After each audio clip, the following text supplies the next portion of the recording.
Hello दोस्त, नमस्कार करती हूँ और स्वागत करती हूँ चरित्र लोकगीत 123 में।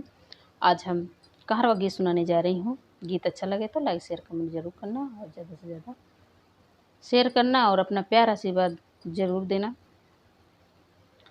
ठाढ़ी देखत रहली ऊंची अटरिया, निकल गई लेना हो निकर गई लेना, राजा लइके की तबिया निकर गई लेना, राजा लइके की तबिया निकर गई लेना। ठाढ़ी देखत रहली ऊंची अटरिया, निकर गई लेना हो निकर गई लेना, राजा लइके की तबिया निकल गई लेना, राजा लइके की तबिया निकर गई लेना। घराम से निकली कई के सिंगरवा, घराम से निकली कई के सिंगरवा, की धैली है लेना हो की धैली है लेना, इसे कुलवा डगरिया की धैली है लेना, इसे कुलवा की रहिया की धैली है लेना। नैना में नैना मिलाओ मोरे राजा, सफल हो तैना हो सफल हो तैना, मोरा सोर हो सिंगरवा सफल हो तैना, मोरा सोल हो सिंगरवा सफल हो तैना।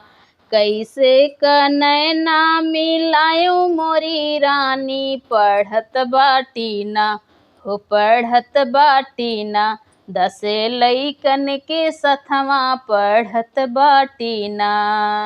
नैना में नैना मिलाओ मोरी रानी, सब कैसे के नैना मिलाओ मोरी रानी, पढ़त बाटीना हो पढ़त बाटीना, 10 लइकन के सथवा पढ़त बाटीना, 10 लइकन के सथवा पढ़त बाटीना। जो हो राजा तुही यतनी सरमिया, जो हो राजा तोहरी यतनी सरमिया, ना हकलाया ना हो ना हकलाया ना, मोरा यगहन गमनवा ना हकलाया ना, मोरा नन्हवई गमनवा ना हकलाया ना।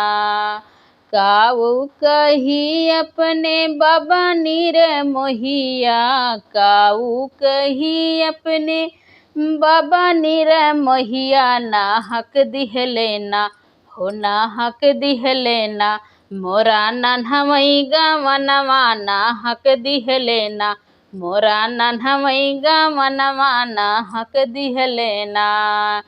ठाढ़ी देखत रहली ऊंची अटरिया, निकर गई लेना हो निकर गई लेना, राजा लइके की तबिया निकर गई लेना, राजा लइके की तबिया निकर गई लेना।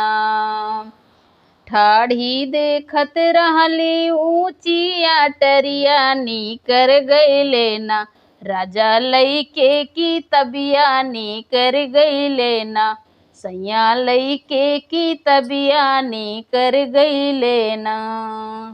ये कहारवा गीत कैसे लगा कमेंट बॉक्स में जरूर बताएं। फिर मिलती हूँ नेक्स्ट वीडियो में, तब तक के लिए राम राम।